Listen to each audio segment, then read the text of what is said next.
Every day, thousands of ships cross our oceans around the world, carrying energy, food, and commodities. Beneath their steady course lies a challenge that no vessel can outrun: the urgent need to embrace sustainable solutions for the green transition of shipping. What happens when the fuel that powered the last century may not be equipped for the next? Though the uptake of alternatives to conventional fuels remains still a fraction for the global fleet, looking ahead at the order books, the situation may rapidly change, with a forecast of almost 20% of the ships in operation using alternatives by 2033. Among the new contenders, ammonia sparks excitement, an alternative fuel that carries zero or near zero carbon emissions. Could this option contribute to sustainable solutions in the maritime sector? What about its safety-related aspects? How mature is the technology to be used on board? What is its potential towards the sustainability goals? These and other questions will be answered in today's episode. Two EMSA experts will discuss several topics to help us navigate the potential of ammonia as fuel in shipping. Welcome to Tide Talks Episode 1 Ammonia, diving into a new frontier for alternative fuels.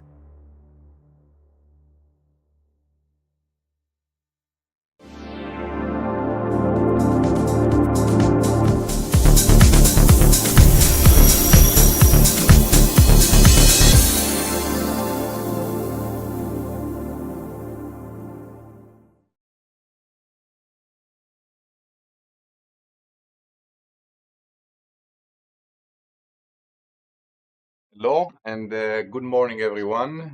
I think it's good morning for everyone in Europe, at least. Thank you very much for joining us today. This is our first episode of Tide Talks. It's a series of webinars that has been launched by EMSA today. The objective is to share and disseminate our technical work to the general public or to selected public which may be interested in the agency's work, in the agency's technical work. Our first episode will be dealing with ammonia as a source of alternative fuels for shipping. Today we will be joining us with there will be Mercedes and Lanfranco, which are our subject matter expert for today. Would you like to introduce yourself a bit? Yes, thank you, Armando.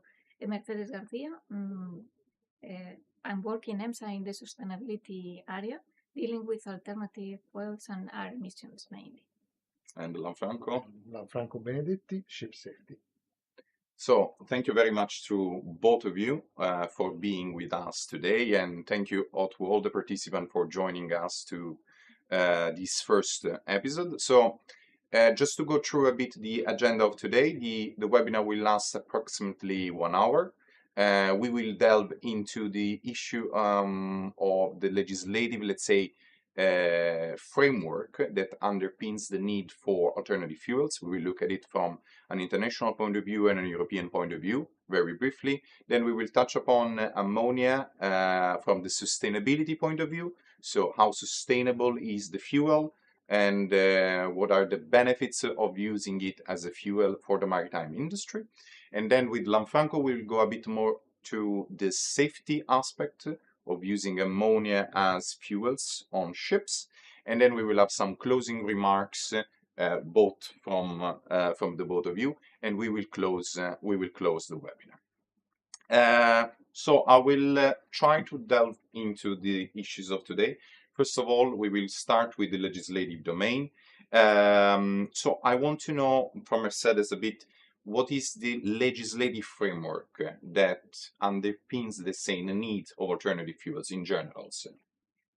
Okay, yes. The idea of the goals that we have nowadays is to reduce the greenhouse gases emissions. So for that, we need to increase the alternative fuels used on board ships and in other sectors. And for that, we have two main drivers that have been legislate on these issues. We have at international level, we have IMO with the IMO greenhouse gas strategy and the net zero framework strategy, And at the European level, we have the packages called Fit for 55 to support the decarbonization of the sector.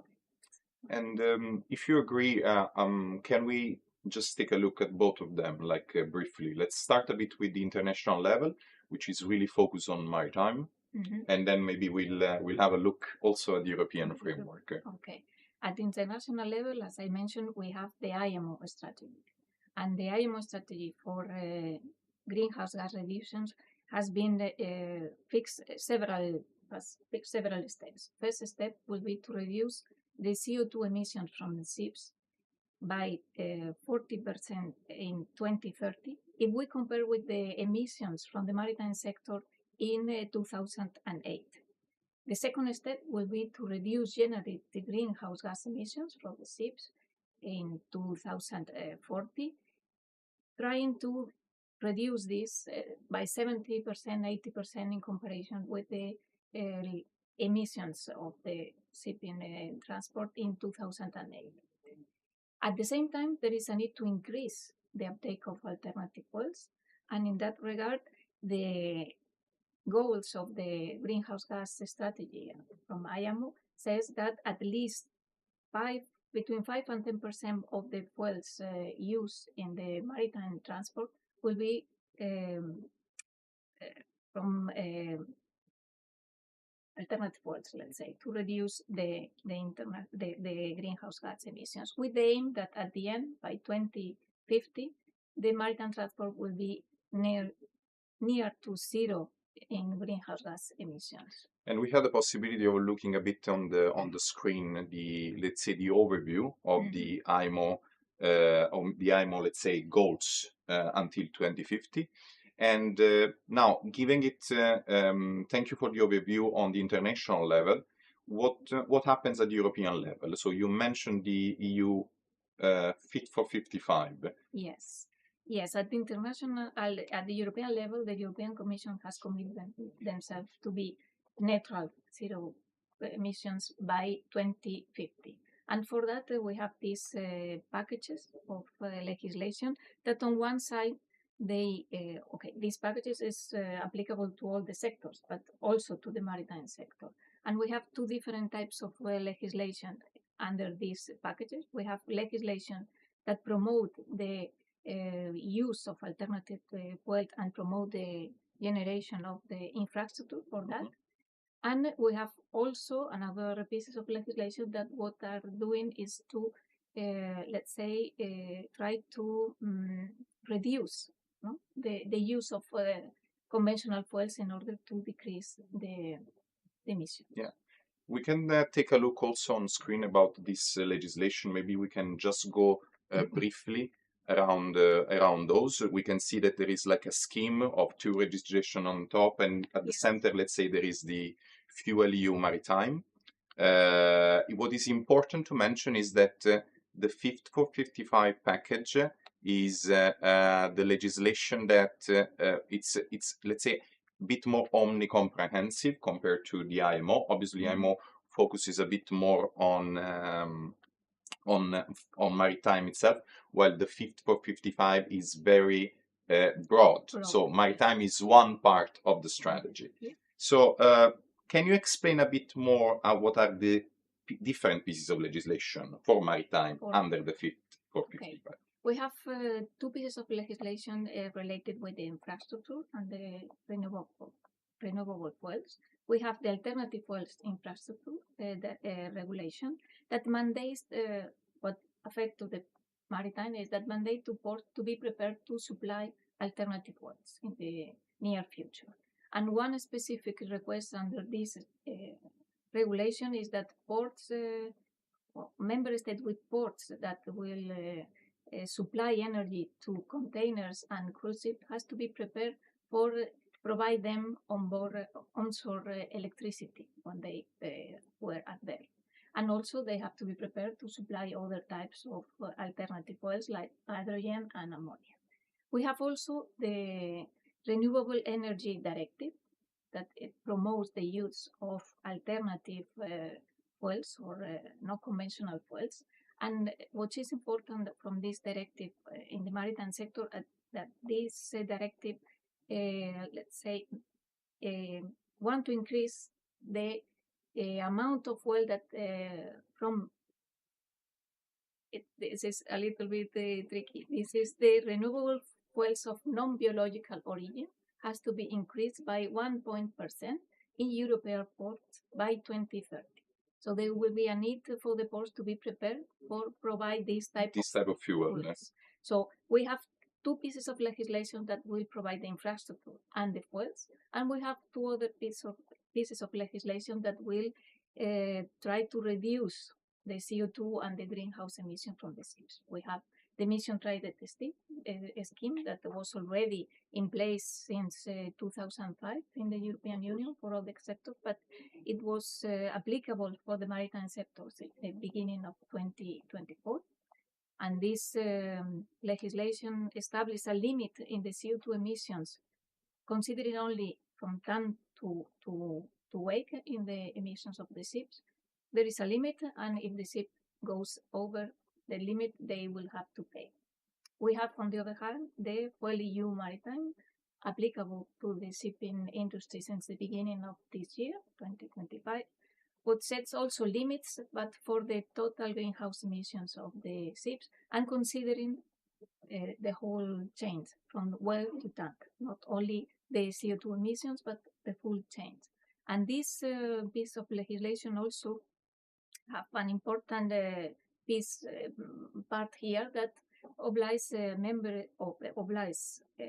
cruise ships and containers to connect to onshore power suppliers or use low zero carbon technologies when at berth since 2030. So we have a complete So let's batch say, of legislation. what is important to mention, I think, also for who is listening to us at home, is that it's not only the fuel that you're using on board. So it's not only that; it's the whole process.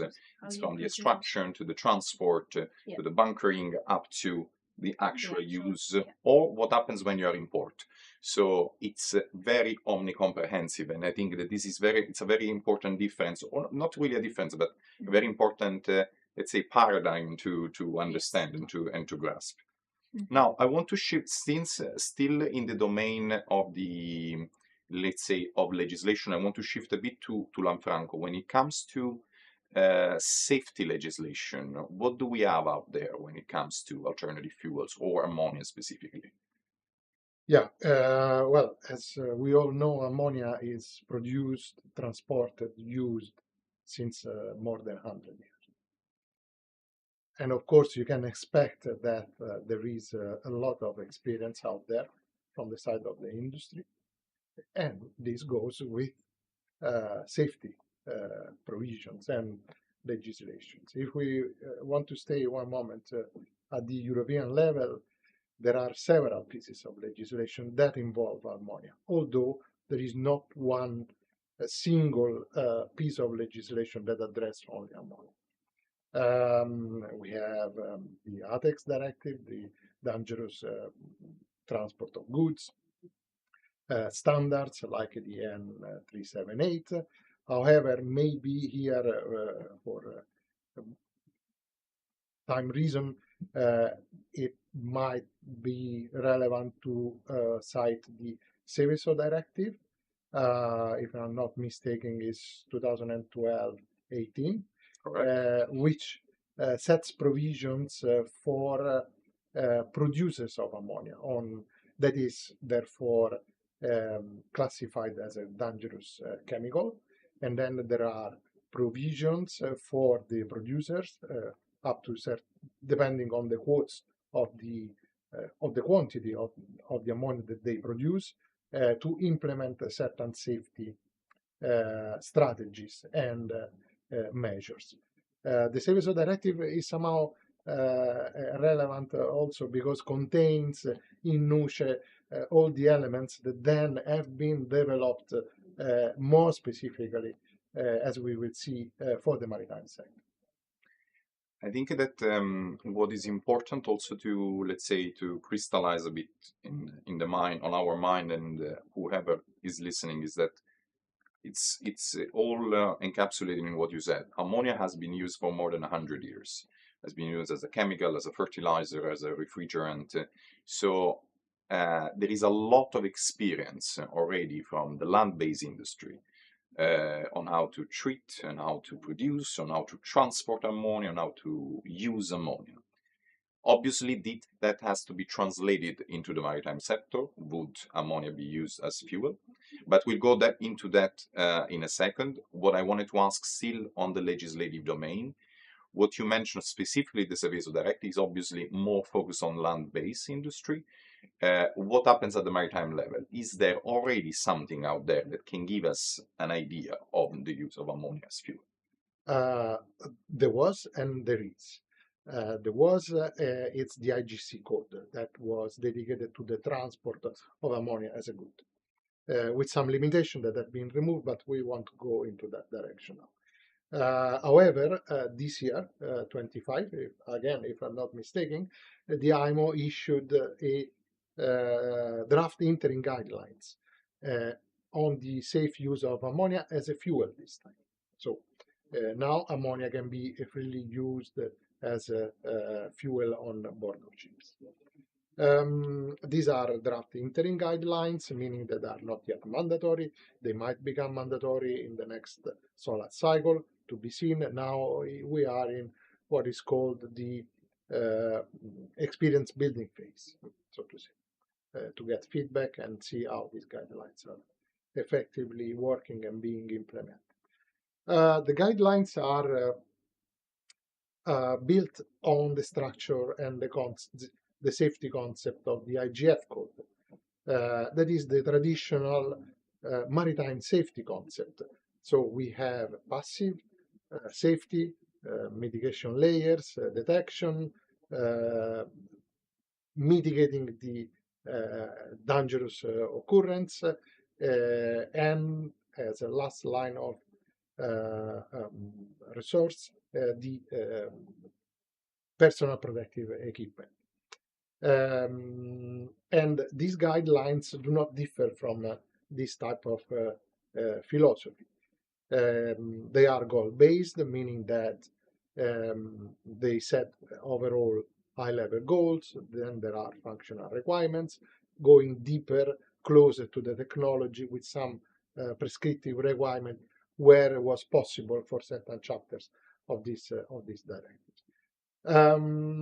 Again, the main concept is that no ammonia release should be allowed in spaces where there are machineries and piping is contained.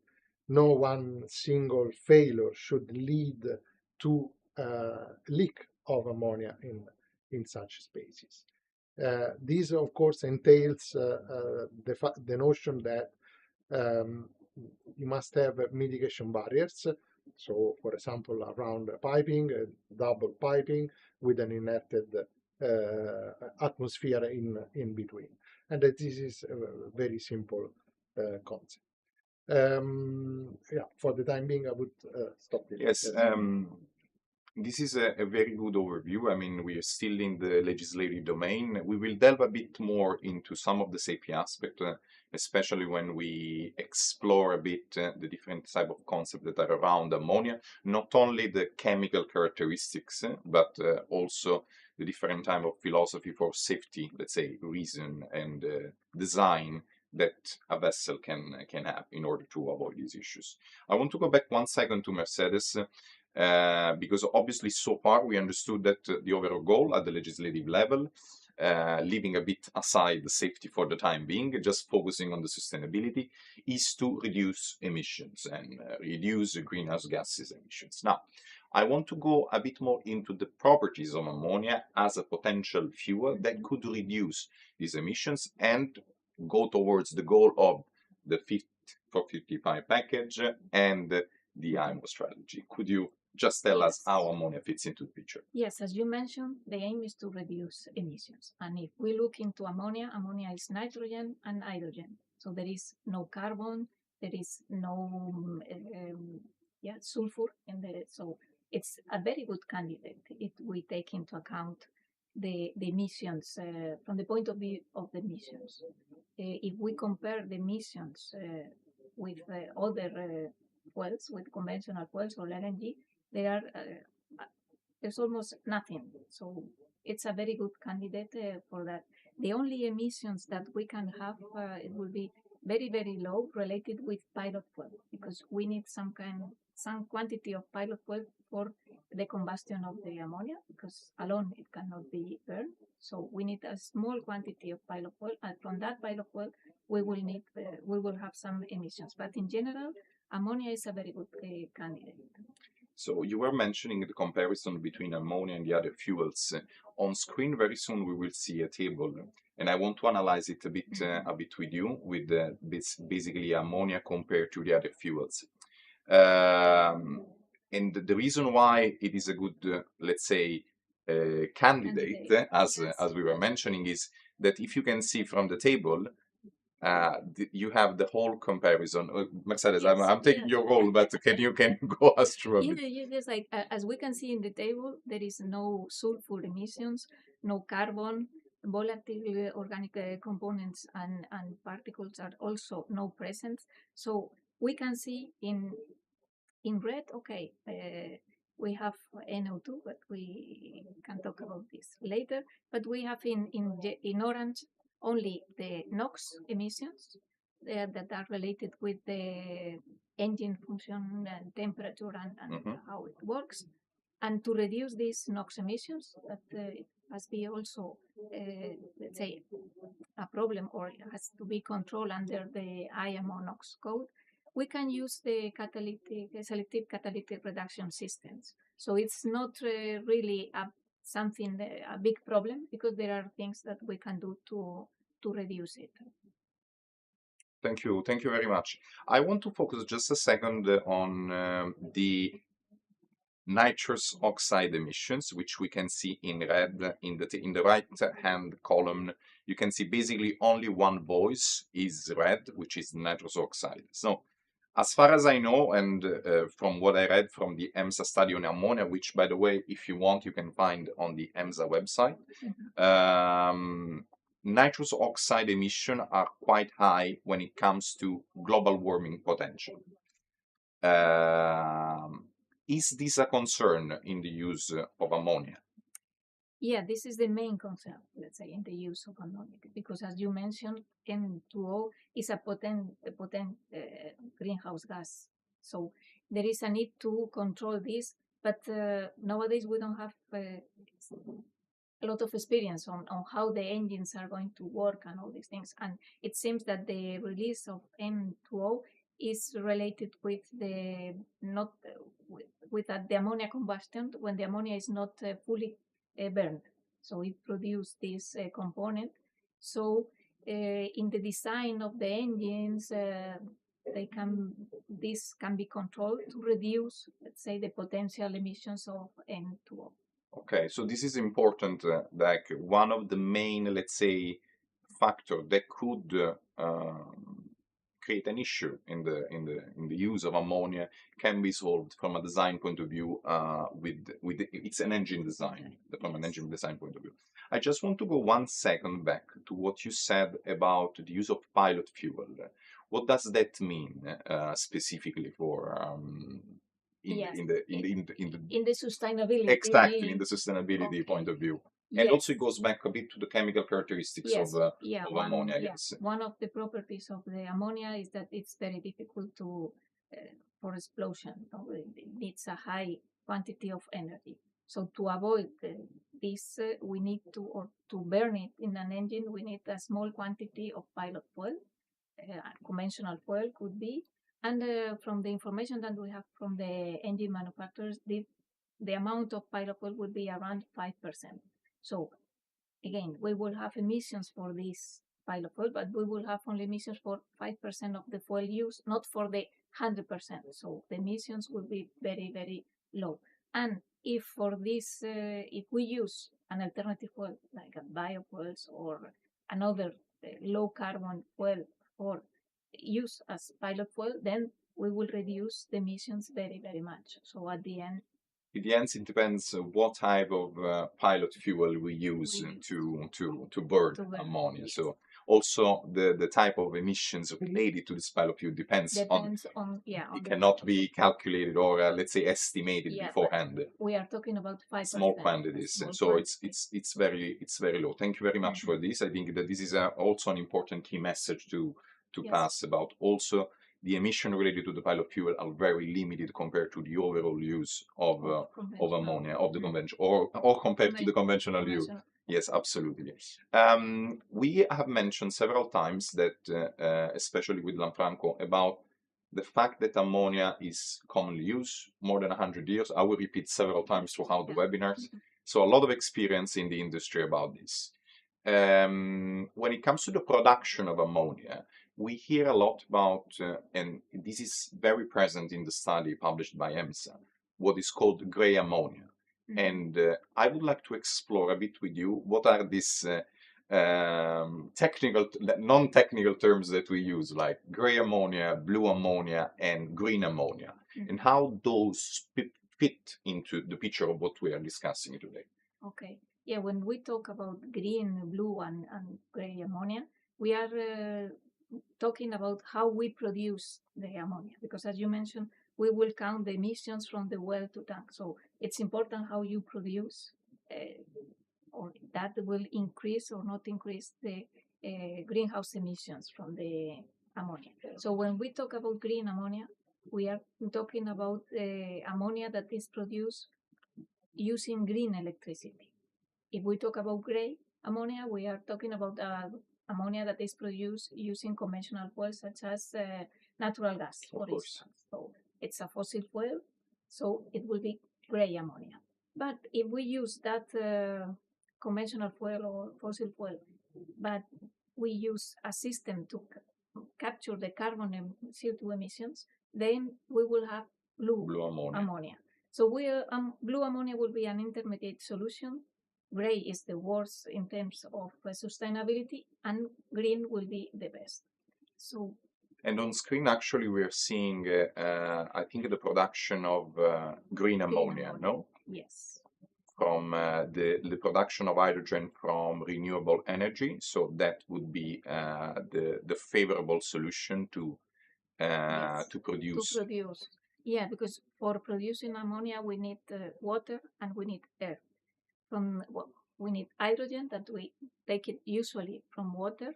Is the first pathway. Yes. With the number one is the most common or the most mature system to produce green ammonia. Is by electrolyzing the water using green electricity or renewable electricity. There are other pathways that has been investigated to produce this green ammonia, but they are not yet mature. We have seen here using biomass to produce the hydrogen or directly use the sunlight to the water. Which, let's say, they are the lower part of the screen, like the other pathways. Yeah, they are less mature. So the only mature pathway to produce now green electricity is the first one. The first one. With the Faber-Bosch synthetic at the end. Thank you, Mercedes. I think that is important, and it's very useful to understand also how it works, how the production of a fuel comes into play in a sustainability discussion. Now, last small question about this. You mentioned that for the production of ammonia, you need water. Aside from, let's say, the emission per se, is there any other sustainability concern when it comes to the production of ammonia as fuel? Or the production of ammonia in general, not as fuel? Yes. As you mentioned, we will need water. And if we want to increase the production of green ammonia, say, or ammonia in general, to support the maritime sector, we will need to increase the use of water. And we will need poor water, the only thing. And that will cost or increase the scarcity of the water in some areas, because water, we know that in some parts of the world they are scarcity of water, so it will be a problem.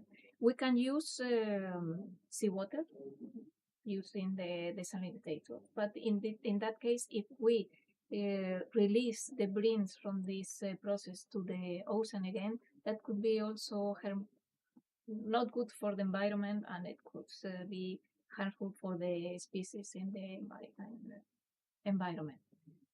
And okay, we need green electricity, and for producing the green electricity, we need land, because we will need solar panels or windmills.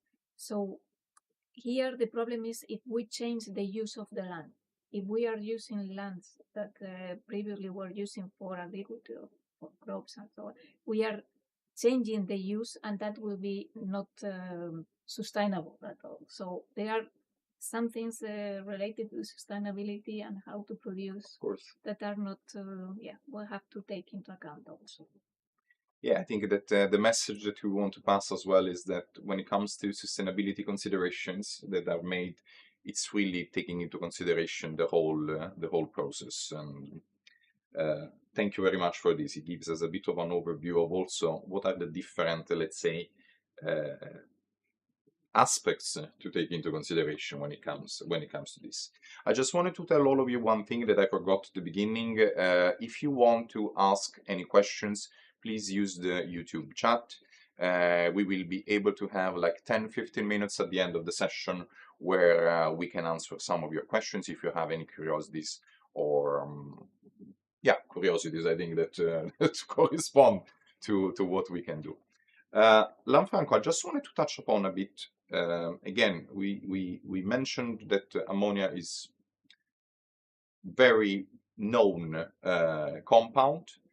I want to explore some of the safety aspects related to ammonia. So starting a bit with the gas safe concept, explosion prevention, and ammonia release, which are the three that were included in the IMO circular, if I'm not entirely wrong. Could we go one by one and you explain to us what does that mean in practice, and also what are the, let's say, the limitation and from a design point of view, what does that mean? Yes, sure. Let's start from the gas safe. The first one you mentioned, the only one that I'm remembering now. I will remind you the other ones in a second. Very good. Very good. Look, as we said, we are concerned about the use of ammonia on board because it's a toxic and corrosive compound. This we haven't probably mentioned yet until now, but these are probably the most two relevant hazards of the use of ammonia on board. Now, the gas safe concept that is for machinery spaces, so where you have a rotary machine or alternative machines like engines, for example, engine room, fuel preparation room, if you have compressors or other kind of equipment like that, must be arranged as gas safe spaces. That is a concept, again, that is not new because it was embedded into the IGF code as well. However, in this case, takes another importance. In a gas safe space, you should not have any single point of release into the space because of these characteristics of the ammonia, which means that you have to provide for double barrier all along until the ammonia is delivered into the combustion chamber. How this technical solution will be implemented, it has to be seen. The first engines are hitting the water as we speak in these months, and therefore there is a building phase of experience around here to see how the industry is in practice implementing this concept, because each of us understands very simply it's geometry. You can have a double pipe around a pipe, in fact, but when it comes to valves and engines, crankcase, exhaust of the engines, and so forth, how are you arranging this double barrier and this gas safe concept? In our maritime world, we do not believe into integrity levels of the equipment. That is a concept that is used widely in other industries. But we go along with the double barrier notion, or passive safety, if you want. And then this passive safety, this double barrier, is not always possible to be implemented close to the engine Of course. because of geometry, simple geometry. So that is something that has to be seen and understood how it will be implemented along the chain, industry, verifiers, and administration, that will have to have a quite thorough look to the safety assessments that will be presented to them. This was the first. Yeah, for those, at the moment we talked about the gas safe concept, so basically to create, I mean, it's semantic as well, to create a space where, let's say, that there is no leakage, that it becomes safe from the use of ammonia. Now, let's go a bit on the explosion prevention side, which was the second Yes. point that I was mentioning in my initial question. Yeah. Okay. The characteristics of the ammonia are not that sensible to explosion. The flammability range is very narrow, 15, 25, 16, 27% of ammonia in the air. That compared with other compounds is in fact narrow, especially if you compare with the hydrogen. So in that respect,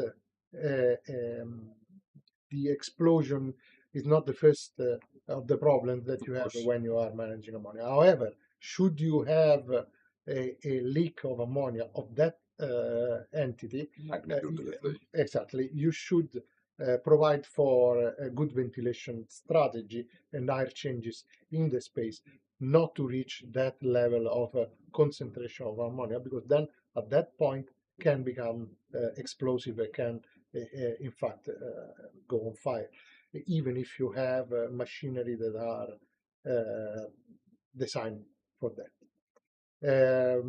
And this, I believe, brings us to the last point. Yes. It was the leak of the ammonia in the spaces. And this is, of course, again, related to the toxicity of the ammonia. And here, besides the double barrier and the inerting strategy that normally is done with nitrogen, the other option would be helium, but it's way so expensive that no one will use that.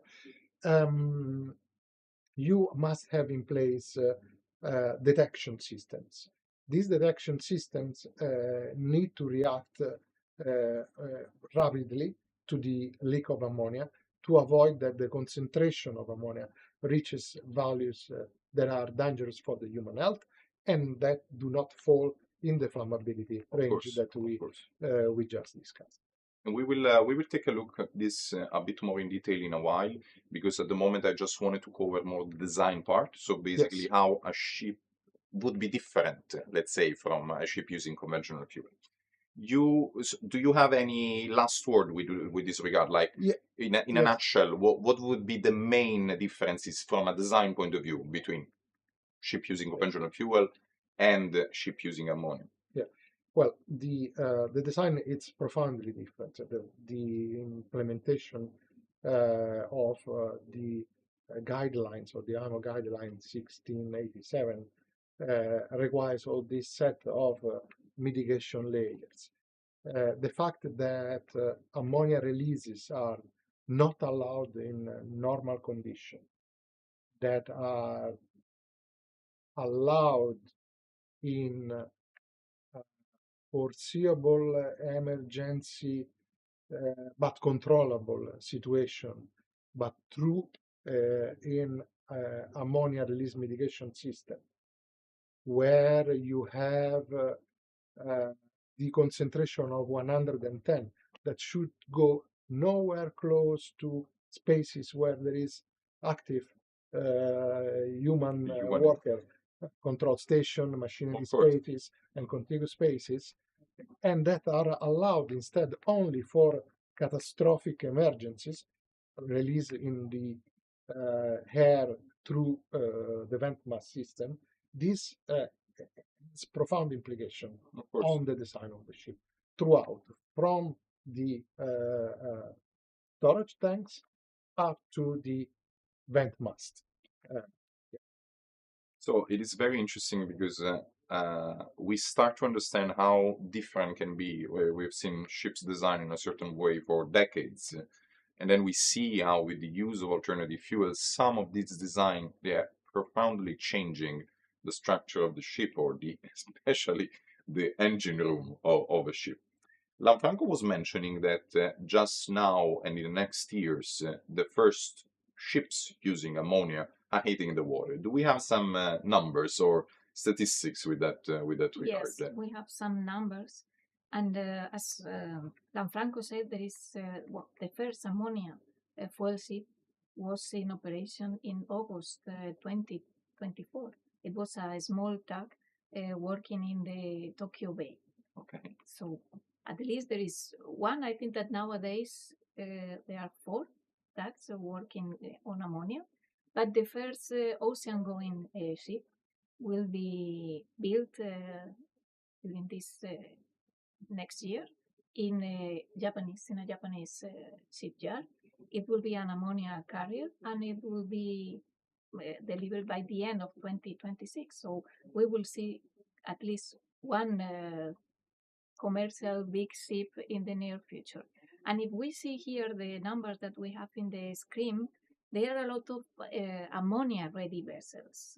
That means that they are vessels. Here we have vessels announced, ordered, or already in operation that are ready to use ammonia as soon as the engines and the technology will be ready. They are ready to use ammonia. And on the other side, on the left side of the screen, we have the ammonia fuel vessel operational. We see the tags and the ones that are ordered or announced. And we can see here that most of the ships are ammonia carriers or bulk carriers. So ammonia carriers because they are, will be carrying ammonia on a regular basis. So they can use perhaps the ammonia cargo as a fuel also to avoid problems with the bunkering. Yeah, of So course. I think that the first ship that is going to be delivered next year will be an ammonia cargo. And we will see how that works. Yes. And when it comes, because you mentioned bunkering, so of course everything is it goes in the direction on the use of alternative fuels, but we know that there is there is the need of an infrastructure that supports the use of alternative fuels, because if you don't find terminals that can let's say it can allow you to bunker, what is the purpose? So what are the latest development, technological or in terms of infrastructure, that you can point out when it comes to the use of ammonia? Yeah, when we did our study on sustainability back in the 21 and 22, there were a lot of, let's say, uncertainties about this. But what it is true is that there are a lot of ships already ammonia carriers. So there are among 170 ammonia carriers all over. So the knowledge of handling ammonia is there. There are also a lot of terminals around the world. Here we can see now in the screen there are around 2010 ammonia terminals all over the world. So it seems that the infrastructure for bunkering is there, because if they have the ammonia there, they can also be prepared to provide the fuel. So the infrastructure is there, the knowledge on handle and how to use ammonia as not as cargo but not as fuel, and the knowledge that we have from the land industry is there. So as soon as their engines will be ready, we will have a lot of ships working on ammonia. Yeah, in the future. We hope so, because there are a lot of ships ready to be done, and it seems that the market is ready and it's waiting for. I think this is an important couple of questions and a couple of graphics as well that help us a bit navigate on what is happening right now, not only on the order book and what comes, and as you mentioned, in 2026 we will have the first ammonia carrier that can also use ammonia as fuel, so they are ammonia ready. But at the same time, we have also had a bit of an overview of the terminals around the world that can support, let's say, the use of ammonia as fuel. Lanfranco, I would like to go back to you a second because we mentioned several times corrosiveness and toxicity.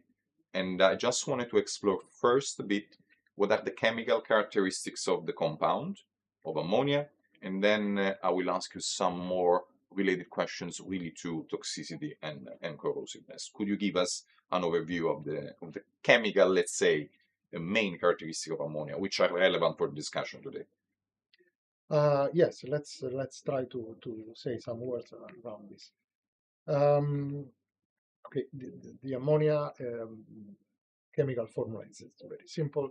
It's one nitrogen and three hydrogen that are finely organized as a pyramid with the nitrogen on top. However, you don't have to think this as a static molecules. The nitrogen atoms is going through the plane of the three hydrogen constantly for several million times per second, in such a way that ammonia was even used as an atomic clock compound at some point. Anyhow, for what we are concerned, ammonia is liquid at minus 33 something degrees, so it's normally transported in this form, in liquid form. So refrigerated. The use of ammonia as compressed gas is not practical or foreseen in the IMO guidelines. As we said, the characteristic of the ammonia are corrosiveness and toxicity. Touching on corrosiveness briefly, it's an alkaline compound with pH around 11, 12.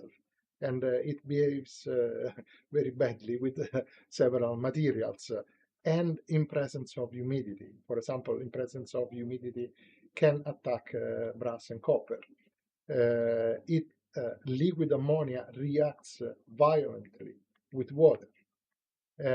So the choice of the materials to be used in the systems is crucial. A lot of research has been done on this in the past years for the transport and production, of course, but in more recent years as a fuel. We haven't mentioned it yet, but the Union has funded at least, to my knowledge, two very large-scale research projects to develop ammonia engines. And therefore, a lot of effort have been put on that, and let's see how this has been solved.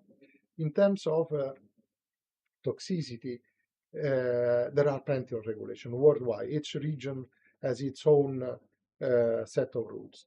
Looking at the Union, these are embedded into the REACH regulation managed by the European Chemical Agency, on which website you find all the characteristics. Mainly, to cut it briefly, we have set two levels, long and short-term exposures.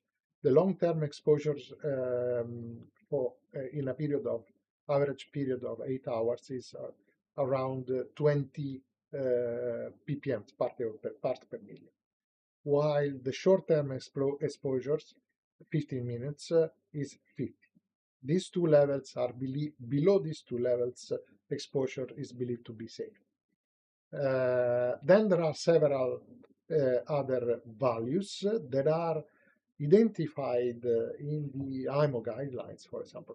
I believe before we mentioned 110, that is the one that has to be dealt via the ARM system, the ammonia release mitigation systems.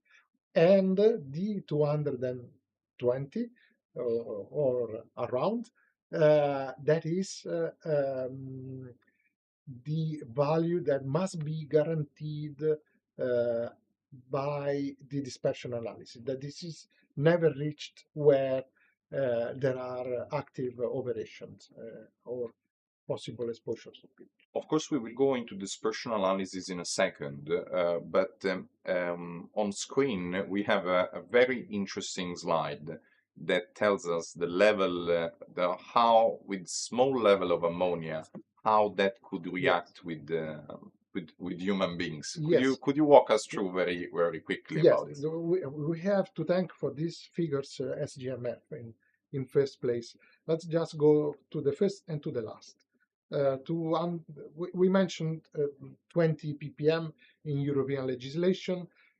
In the guidelines of the IMO, we have 25 as an alarm set. And how much is 25 ppm, in fact? And then you have to imagine a half teaspoon dropped into a container, a regular shipping container.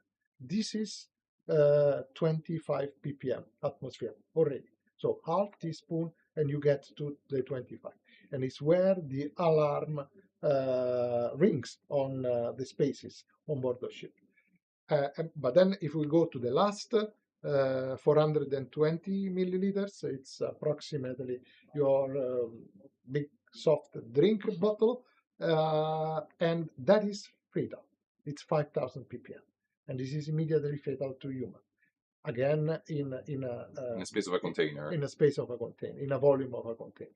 So the quantities that needs to be that can be released without any threat are very low, and therefore why there is all this attention on leak and management of this type of situation.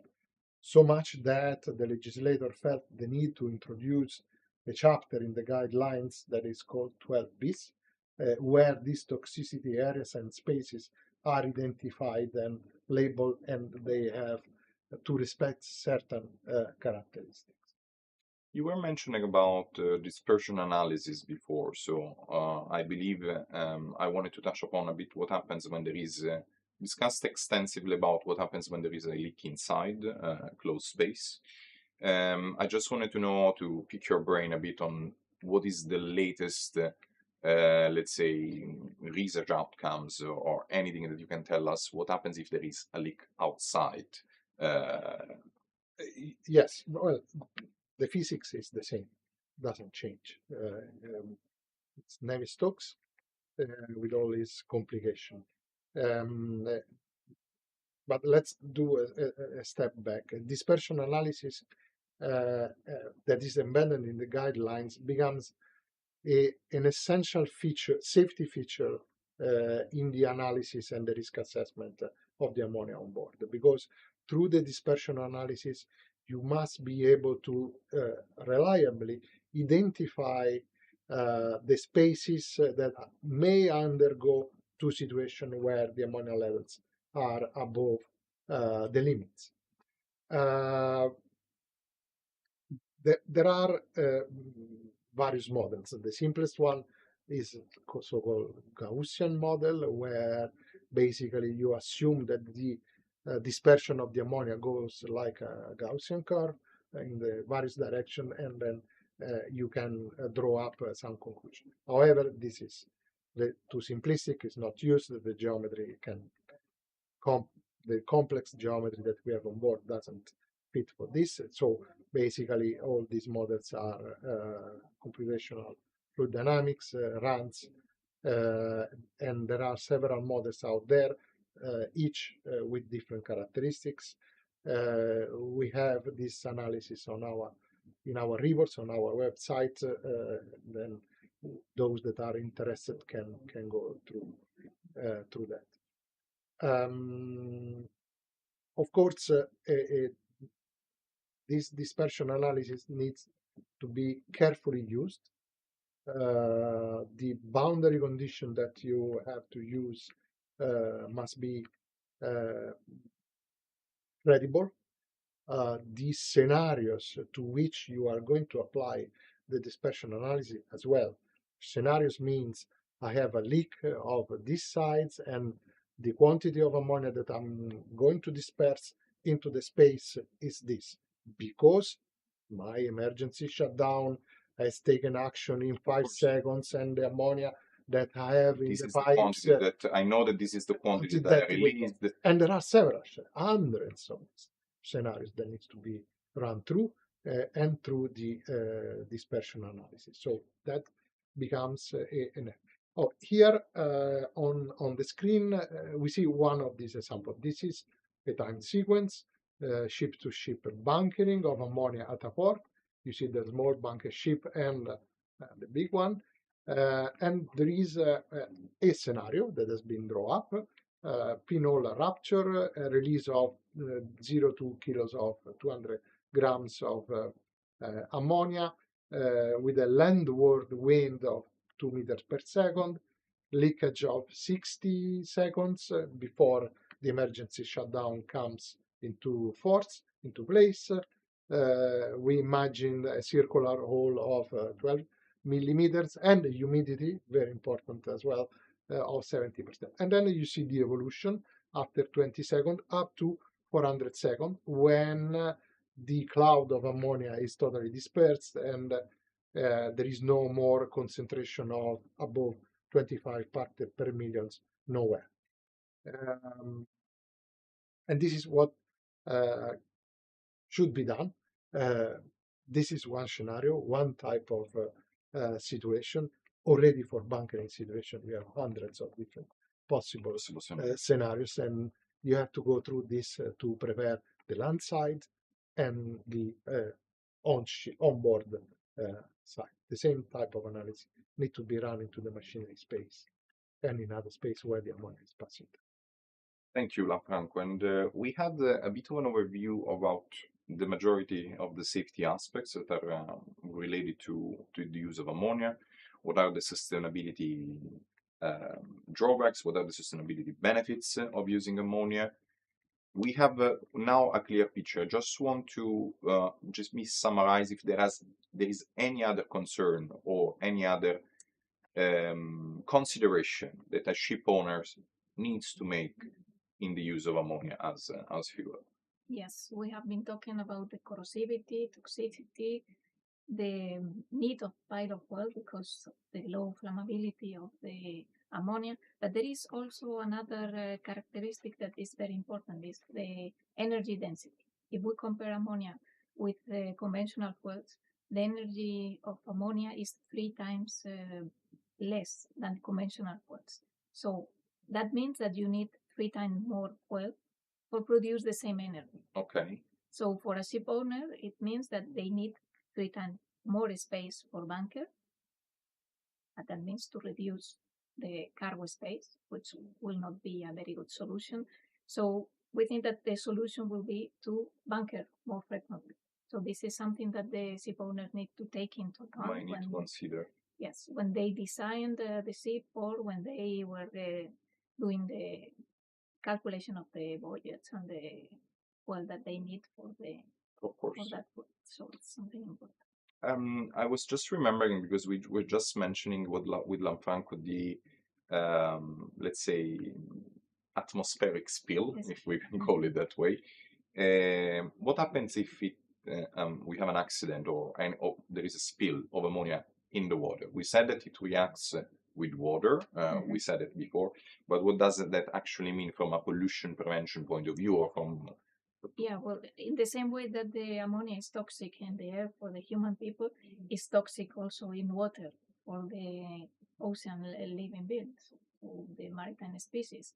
So for fish and aquatic bodies, it will be dangerous. For sure, it will be toxic. The quantity of ammonia that they need to be released, it depends on that kills the species. It's different because there are different type of species there, but it goes from 70 milligrams per liter to 500 milligrams per liter. So small quantities can cause the death of a lot of species around. And the toxicity is very located in the moment of the spill in this small area, because then we have these dispersion models. So the ammonia will disperse into the water. We need also some investigation on how it works because it's not clear. What is clear is the ammonia is not as conventional oil is not dilute in the water. It's not persistent in the water. Okay. Let's say. So this is something that we have to take into account. but we need to In the start sense that you disperse, yes, and at certain time, at certain distance, we don't have you any don't have any ammonia. ammonia anymore. So it's not as the conventional fuels that you have this Oil leak all over the yes. surface. The ammonia, as Lanfranco says, react with water and increase the temperature of the water, and that also can create the bloom of algae, noxious algae, or not not good for the environment to have so much, And to change, it can and change the change the ecosystem. ecosystems. So it's something that needs to be taken into account. And there is another type of split, sleep.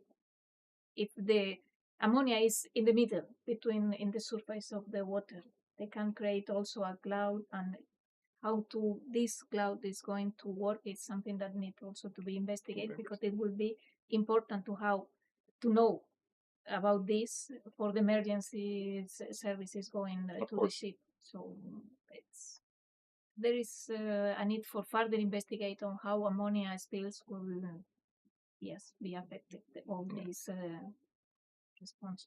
Obviously, the majority of the studies that we have cited today, or the knowledge that we have, it's very proactive in nature, because obviously we didn't have any accident, or we don't have many experience with the use besides the one that we borrow for the other industry.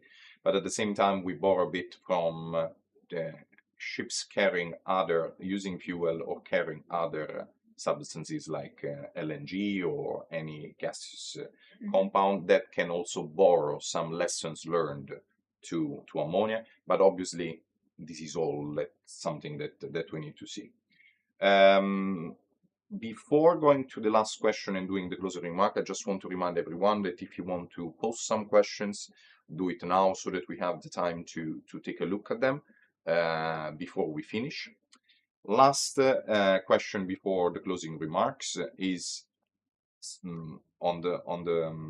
along the lines of what I was saying. What safety measures, and this is a question for both of you, whatever you want, whoever wants to reply, what other safety related aspects can we borrow from the industry or from ships already carrying other, let's say? Yeah, it's quite a broad question. I would go into opposite but equally important direction. Starting from the guidelines of the Army. The part that probably is the least developed is the one that entails protective equipment and the human element in some form. And that is something on which the industry has to scale up the safety culture in general, because now crew will be facing a dangerous compound to deal with. They need to be prepared, instructed. They need to know what their actions or intended action will bring. You are entering into systems for which the reaction must be timely and proportionate. Not too early, not too late, not too little, not too much. And this is one element. The other element at the opposite range of the safety scale, if you want, is the reliability of the systems. We have mentioned several times corrosiveness and what this entails. And this brings us into the domain of trusting the equipment, not only day one, but throughout the lifetime. And therefore, here we believe that a reliability of the systems is something that needs to be embedded into the safety concept. That specific machinery has to work as intended throughout the lifetime. The intended substitution of pieces and replacement needs to happen at precise interval as mandated by the manufacturer, assuming that they have the right knowledge at that point in time. Of course. Thank you, Lanfranco. I don't know if Mercedes would like to add something before we close up the. Yes, the regarding safety, I think that the main concern it's apart from the ones that Lanfranco said, it's also the bunkering operation. And for the bunkering operation, there are already some guidelines provided by companies as SGNF that are working on the safety of bunkering ammonia. We have our study also about the bunkering. And there have been test trials in some big ports about bunkering of ammonia, like Rotterdam or Singapore. So we are working on the safety issues to be ready for the ammonia as a port. Thank you, Mercedes. I think that with this we come to an end to, let's say, the interview part of our webinar. Thank you very much for being with me and with us today. Obviously, this is the first episode of the series. In the next episode, we will explore other alternative fuels so that we will have, let's say, a full overview of the possible alternative fuels that the maritime industry has in its quiver in the upcoming years. So I hope that you stay tuned for the next episodes and that you appreciated the first episode today. I was checking a bit the chat to see if we have any questions. We have obviously we have only one question. We have also a comment thanking us for the technical analysis that you did today with us. And there is a question from the industry, actually, from a bunkering company, which obviously is it's a very commercial question. We will try to answer as much as we can, not being the commercial side our not our responsibility, but also not our technical expertise. And it's a very simple question asking why, as a bunkering company, we should invest in creating the infrastructure to let's say, to bunker ammonia and not another alternative fuel. Yeah, well, this is, of course, very difficult to answer. We do understand the uncertainty that is out there for the industry. We have been running 100 years on oil, and now we have a plethora of different options and possibilities. We don't have a suggestion. Look at the front runners. If these little seeds that are being injected into the industry with certain specific routes, green corridors, if you want to call it like that, are functioning down the line, then this may be a way to decide if you want to go to invest or not on this specific technology. Yes, no, I agree with Lanfranco. Nowadays, it's very difficult for the maritime industry to go for one or another because we have the aim to reduce greenhouse gas emissions, but we have a lot of alternatives. We have also power, onshore power supply, batteries, hotels. We have hydrogen, ammonia, alternative solution as wind assisted propulsion. So there are a lot of options that I think it's really difficult for the ship owner and even for us to foresee what will be the best option. So, of course, the market needs to be prepared for the different alternatives, and ammonia is going to be one of them. No, it makes a lot of sense, and obviously the objective of the webinar was to explore one of the alternative fuels out there. I would suggest to everyone, if you are interested, EMSA has already published a variety of studies on the use of the different alternative fuels for the maritime industry. You can find them on the EMSA website.